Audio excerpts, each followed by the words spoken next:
afternoon and welcome to Citadel's analysis of the 2015 National Budget. I'm Helen Uckerman and with me I have George Herman, Citadel's Head of South African Portfolios, and Madeleine Schubert, Citadel's Tax and Fiduciary Specialist. Before we discuss, let's have a look at a clip from today's National Budget speech. Mainly for this reason, our projected economic growth for 2015 is just 2%. Down from 2.5% indicated in October last year. We expect growth to rise to 3% by 2017, as we had projected also during the MTBPS.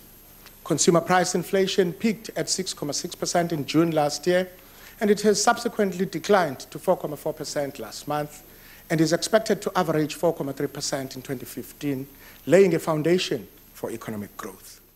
George, give us your overall view of the budget. Helen, this was a tightrope budget that the minister had to balance. He had the expectations of the markets, the financial markets and the rating agencies on the one hand. They were all worried about an economy whose growth is slowing, and they're seriously watching for fiscal discipline still being implemented in the budget. On the other side, you have political objectives and indebted consumers that are looking for, let's call it, handouts from the minister on the other side. And he has to deliver all of that whilst the state-owned enterprises are really weighing him down with their liabilities that we just don't know when it might be materializing. So a very tough budget for the minister overall, but overall neutral to the markets. So it's a neutral budget, but what is the meaning of that in a practical sense? The minister used some very realistic assumptions for numbers like global GDP growth, seeing that increase from 3.3 to 3.5% between now and 2017. Very optimistic numbers on the other side for South African real expenditure increases, only taking 2.1% into account for the next 3 years. You'll be tested on that as we go into public wage negotiations in March. As we know, the unions already asked for 15%, so we'll see how that pans out for the minister.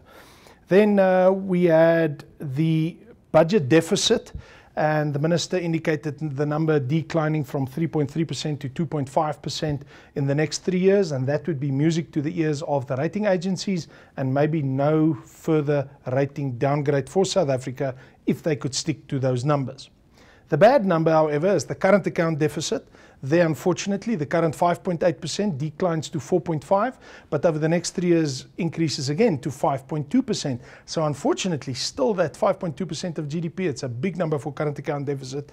So unfortunately, the rand probably stays under a bit more pressure.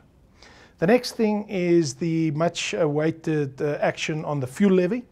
He only added 30.5 cents to the fuel levy, but surprisingly, he added 50 cents to the road accident fund. Now, many would argue that that is probably a very poorly administrated entity, and putting so much cash into there, maybe not such a good idea. Anyhow, the end result for us, 80 cents on petrol, and during February, we've been under-recovering by 90 cents. So unfortunately, look for a petrol price hike of something in the region of R1.70 in the first week of March. So that's a nasty blow. It takes back nearly half of everything that we've gained over the last couple of months from the oil price decline. So all in all, as I say, the practicality of the numbers may be a little bit bitter, but that was medicine that unfortunately the economy needs. Staying with you, George, from a market perspective, a good or a bad budget? Unfortunately, neither. A little bit of both. On the good side, he placated the rating agencies. He gave them what they wanted, made a lot of beautiful, shiny promises. And if they can stick to that, the market would be happy. So maybe good from that side. He didn't hurt the economy too much with taxes and take away too much from the consumer that could bring growth under pressure. But on the bad side, the market was very apprehensive about how they're going to fund the injections that is required into Eskom, and unfortunately no detail was forthcoming on that. So maybe that's on the bad side, and hence why I vote for neutral in the middle. Madeleine, what do you think is the impact of the budget on Citadel's clients? The budget resulted in a marginal increase of 1% right through all the various tax brackets, which basically mean for high net worth individuals, they're going to pay 1% more in marginal tax. But this has been slightly buffered with the rebates being your medical aid rebate that's been adjusted upwards, as well as your primary rebate. So there is a little bit of a buffer to help that. From the economic input perspective, the 1% increase is probably something that was needed. With great relief as 1% and not 42 or 45%, which I know the industry buzzword was. Maybe George can give us the market was quite impact. Relieved by that. Indeed, they were expecting draconian measures on the marginal rate. Definitely. And talking about a super bracket and VAT Correct. rate was mooted, but none of that came forth. So the 1% actually very neutral.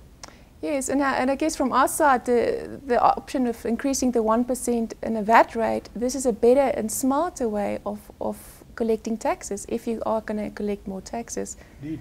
Than hiking a VAT rate. Another very exciting opportunity for our clients, though, is the relaxation of exchange controls. Currently, as we stand today, you are allowed to take 5 million offshore, which that increased now to 10 million per individual older than the age of 18. This is a very welcome change, as this is an indication of the further relaxation of exchange control, which has been systematically approached over the last few years. And also 20 million per family for immigration. But yeah. Maybe now that you can take 10 million offshore, you don't have to immigrate. Yeah. There you go.